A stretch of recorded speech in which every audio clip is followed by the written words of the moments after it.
Keynote speaker number 2, Professor Dr. Muhammad Aminul Islam from the Faculty of Applied Sciences and Humanities, University Malaysia Perlis, UNIMAD Malaysia. We can see Professor Aminul Islam is already online. How are you, Professor? How's weather over there? Okay, Alhamdulillah, I'm fine, thank you. Alhamdulillah, very good. Allow me to introduce a little bit about our keynote speaker, Professor Aminul Islam. Professor Muhammad Aminul Islam is currently working as a professor in the School of Business Innovation and Technopreneurship at UNIMAD. He received his bachelor's degree from the International Islamic University Malaysia, MBA and Doctor of Philosophy from University Science Malaysia. He also completed an advanced diploma in teaching in higher education researcher. Professor Islam received the Raffles Education Founders Award for being the most deserving academic staff of Olympia College Malaysia 2006. Excellent Academic Support Award 2009, the Best Lecturer Award in 2010, and the Best Supervisor Award in 2018 at University Malaysia Perlis. He's also the advisory board member of the Australian Academy of Business Leadership, AABL, Sydney, Australia, and also a member of Asian Academy of Management and associate member of Malaysian Finance Association. He is a visiting professor of Daffodil International University, East Delta University, and Northern University, Bangladesh. He has been serving as an external academic advisor of Central College, Penang, Malaysia. He is also the chief editor of the Australasian Journal of Islamic Finance and Business, AJIFB. And Professor Islam is also a member of the editorial board for a number of journals. For example, Business Review, International Review, International Journal of Ethics in Social Science, and the founder, chief editor of International Journal of Business and Technopreneurship.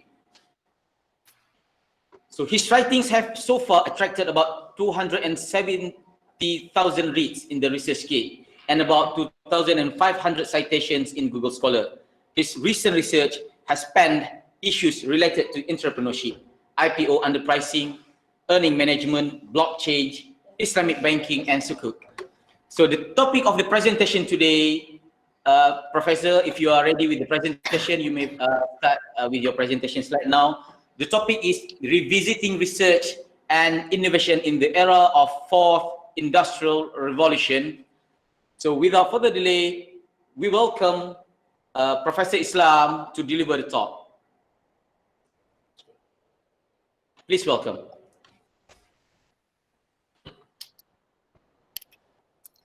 Yeah, Professor T.S. Dr. Mustafa Al-Bakri, the Deputy Vice Chancellor Research Innovation, University Malaysia Police, the keynote speakers, deans of different faculties, invited guests, the moderators, professors, assistant professors, assistant professors, lecturers, participants, dear brothers and sisters. Assalamu alaikum warahmatullah and very good morning.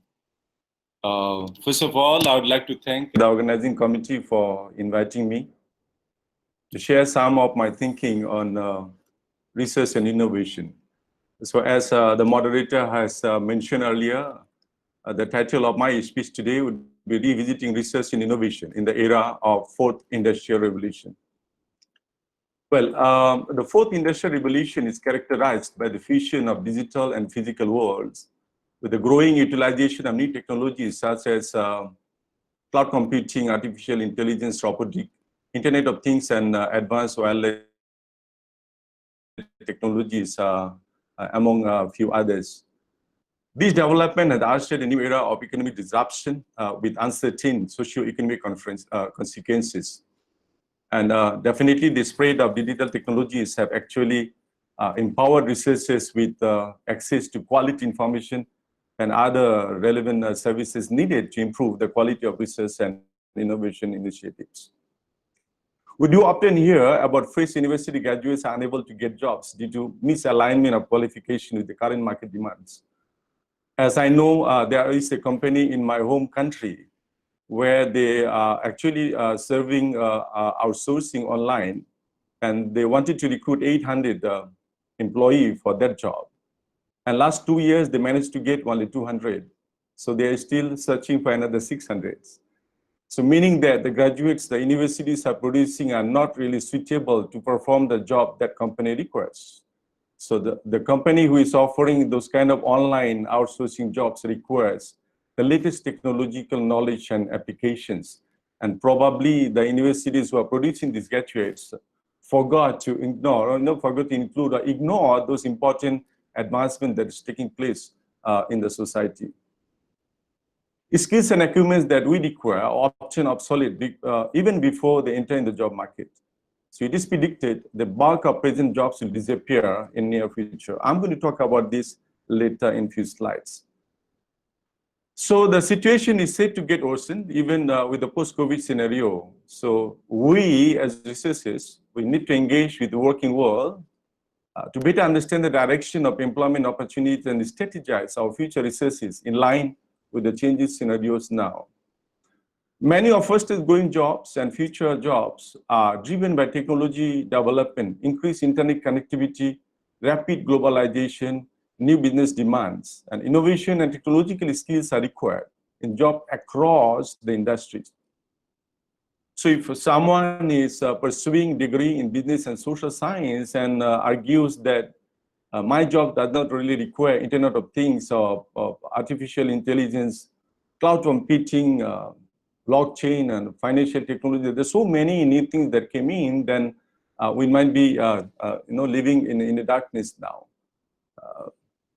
So the question is, are we aligning our research and innovation activities to gear towards these changing scenarios? Are we revisiting, revamping our syllabus and curricula to meet these needs in the new era? Now, this is what the Forbes has run in 2007. The cover story was about Nokia. And they have given a headline of Nokia, 1 billion customers. Can anyone catch the cell phone king? That was in 2007 on 12th of November. All right. When they run this cover story in their magazine, iPhone was already released, and RIM's BlackBerry was already becoming, was unbeatable and supreme. But Forbes did not see the revolution yet and was admiring Nokia's almost monopoly. And what happened? Just after a few years later, we found Nokia and RIM was effectively out of the cell phone business. And our kids may not even know these brands in the future. Okay.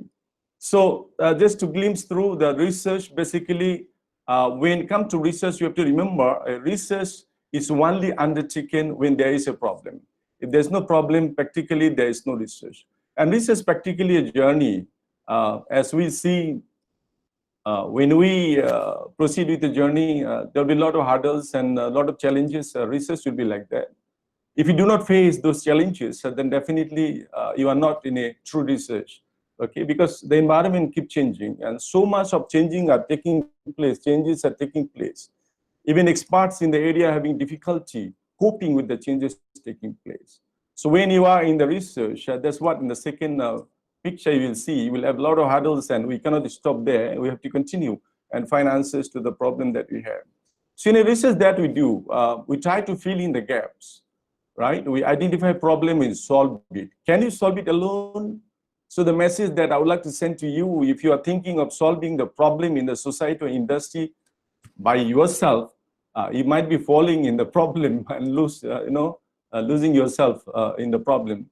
So what is required is the teamwork.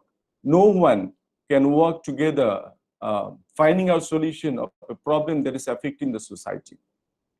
So we have to work together. We have to have networking and collaborations. That's what we'll be doing today and tomorrow during the conferences. This is something that I came out with an analogy with a tree. I'm comparing research with a tree.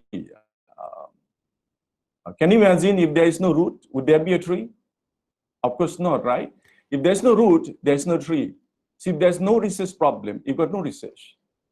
But when there is a problem in the tree, you may notice it on the leaves of a tree.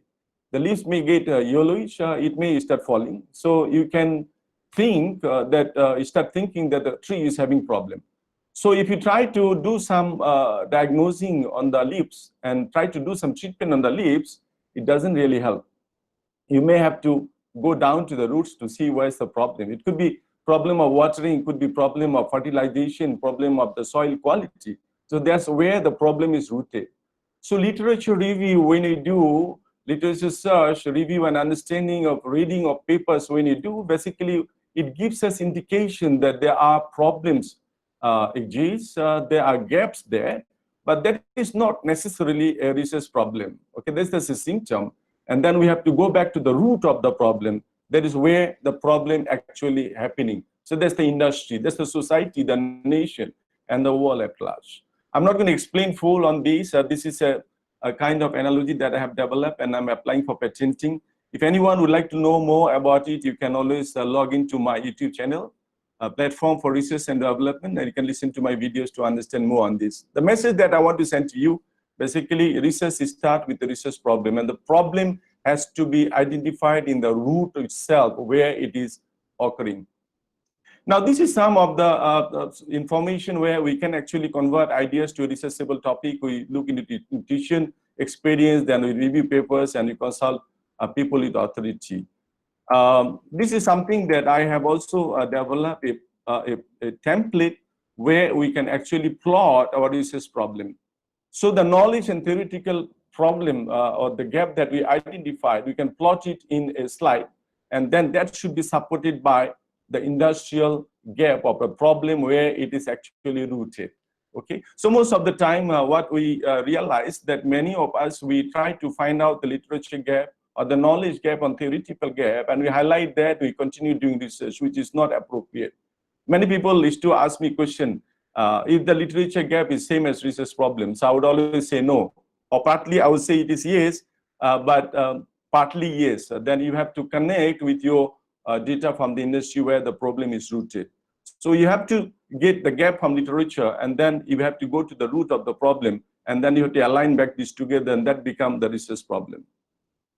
Now, this is what the fourth industrial revolution is, right? The fourth industrial revolution is based on use of cyber physical systems. That's what we have now. This is what is the end results of the cyber physical system that you have with advanced technology. You can see, right, the situation where people sit together, but they do not interact with each other, right?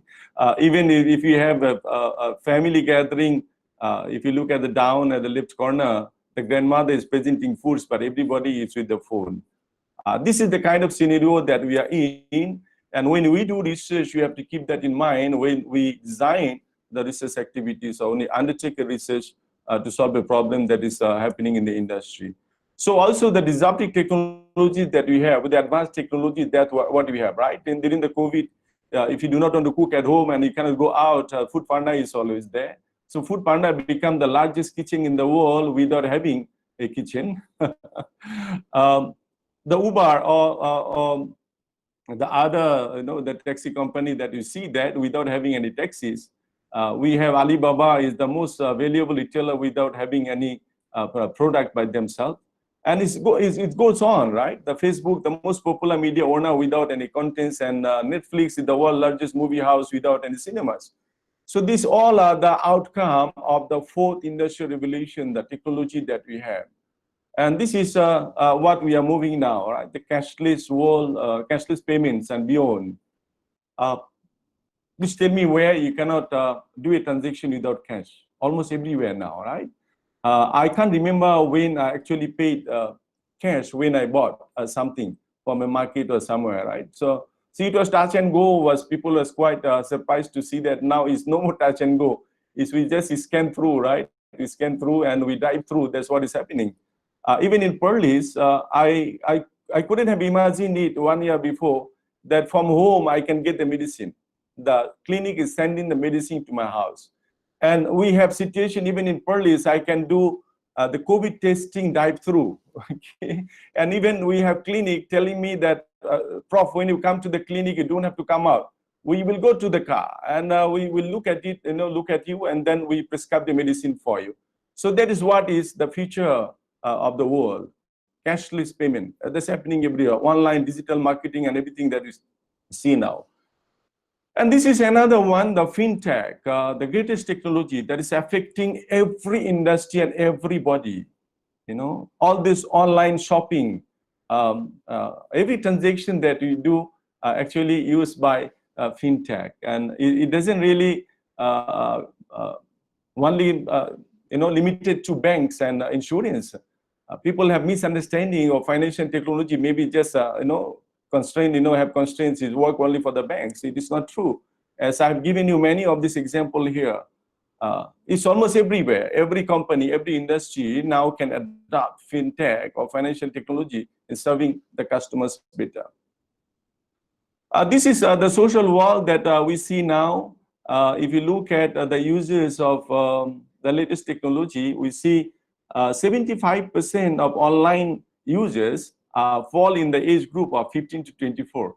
Okay, so that's what is happening now. Even our kids who are 3-4 years old can get into the phone, and they can call people, and they can find anything they want from online. And this is what is happening now. Basically, the combination of machine and human, and this is where the world is moving now. Definitely, the machine cannot serve alone, and human also cannot work alone without a machine. That's what is happening now. Yesterday, I was buying something for my wife, and when I sent a message, and the reply came in, I am robot Aisha, and I'm going to help you. And then whenever I try to send a message, within a second, the message come back from the robot, and that's what is happening now. And this is the future of the world that has to be taken care of when we do research. This is also happening. We can see the whole world, right? We witness this happening. And when you do research, you design research, you have to keep that in mind, what is happening around us. This is where the future jobs are. The jobs that are declining are basically office administration, manufacturing, production, art, design, entertainment, construction and extractions, right? Installation and maintenance. These are the areas where jobs are declining. And jobs where the jobs are increasing, or the future jobs are there, is basically architecture, engineering, computer, mathematical, management, business and financial operations, and all that, okay? So when we design our research project, when we design our research activities, we have to take into account of what is happening today and what is going to happen in the future. If we fail to do that, our end result would be facing out for the market than like what Nokia has been. Like Nokia is totally phased out from the market for failure to appreciate and acknowledge the the changes taking place in the society and in the world. That's where the future jobs are. Mental health related, robotic antithesis. You are looking at creative disciplines, multi-intelligence, massive automation, digitalization, and then you are looking at also freelance jobs, multi-dimensional jobs. So this is what is happening now. This is what is going to happen in the future. So when we are doing research or when we are developing syllabus and curriculum, we have to make sure we incorporate and embed all these areas in research and in the syllabus curriculum. This is the future, right? The blockchain, the cryptocurrency, the big data, crowdfunding, fintech, business analytics, and there are many other areas. Those are emerging, and we have to gear our research towards these areas that are emerging. There are a few factors those are changing the business influences, right? Business, and that is also influencing the research. The information overload, technological connectivity, shifting global economics, critical scrutiny of business, government interventions, battle for analytical talents, and computer power and speed. Okay, these factors are basically driving the researcher to look into new perspective when we undertake research. So this is basically a description of all those. I'm not going to read. My slides will be available to the organizing committee. If you'd like to, anybody would like to have it, you can read through. So these dramatic, and disruptive changes require academics, industrial experts, and researchers to ponder on new design thinking and innovation, new approaches, changing of mindsets, and definitely what is very important, changing of syllabi and curricula as frequently as we change our mobile sets. I know we have academics will argue, on the changing of syllabus and curriculum, say, why should we change so frequently? I would always say, basically, please look at outside. The changes taking place is so fast and so much. You have to change your syllabus and curriculum to make sure our graduates are updated. All right. So my question would be, are we ready for this? Especially for my disciplines, so business and social science, are we ready to cope with artificial intelligence, Internet of Things, blockchain, fintech, crowdfunding, cloud computing, 4D printing, detection, location detection technologies, and so many new advanced technologies came in, and all has direct relationships and impact on the business that we involve in now. Any business you talk about, these technologies are there. So we cannot simply say we are in business and research and I don't care about all those latest technologies, then you will be totally phased out of the market. Our graduates should be on the street looking for jobs. And this is a framework proposed by Malaysian Education Ministry, sponsored study. I'm not going to talk about it, but if you look at the screen, basically it's all about the latest technology that you see. So when we develop a syllabus curriculum for a program, or when we design a research project to be conducted in the future, we have to take into account of all these advanced technologies that are in the place. My last slide, I want to show you this, which is very important. I want to conclude with this. This is something that I did unintentionally. I live in Taman Utama of Kanga town. And one evening after I went back from my office to home, I saw some rubbishes there, so I want to burn it off. But then I noticed some trees are there. So I chop off the trees and then I put the fire. And to my surprise, I saw those trees were chopped off and still alive. Those were burned, except those trees where the root was not unrooted yet. So it was a very surprising thing for me, with the fire, a live tree, when you chop it off, it can be burned. But a tree with the root still cannot be burned. That's what happened, at the end of it. This tree with the root is still there after the burning. Everything is burned, but the tree with the root is still there. And that is my conclusion of my short speech today. When you do research, make sure our research is deeply rooted where the problem is occurring. We cannot look at the surface by looking at literature gap and doing a research focusing on those. That is definitely essential, but we have to connect it to the industrial needs where the problem is actually occurring. If our research is deeply rooted, it is going to sustain. It is going to be remembered by people even after 100 years, all right? And it will have great impact on the society, on the industry, on academia, on the nation, and the world at large. Thank you very much again for the organizing committee for inviting me. As I was given 20 minutes time, I do not want to exceed that time. So with that, thank you very much, and hope to see you some other time, inshallah. Assalamualaikum warahmatullah. Waalaikumsalam warahmatullahi wabarakatuh. And thank you very much to our keynote speaker number 2, Professor Dr. Muhammad Aminul Islam from University Malaysia Perlis. A very interesting presentation and very interesting sharing. However, because we are running a little bit out of time, so we keep the questions sessions the end of the sessions, or maybe if we have further questions from participants, you may send us an email or send directly to the keynote speakers for the questions. Thank you again to our keynote speaker, Professor Islam.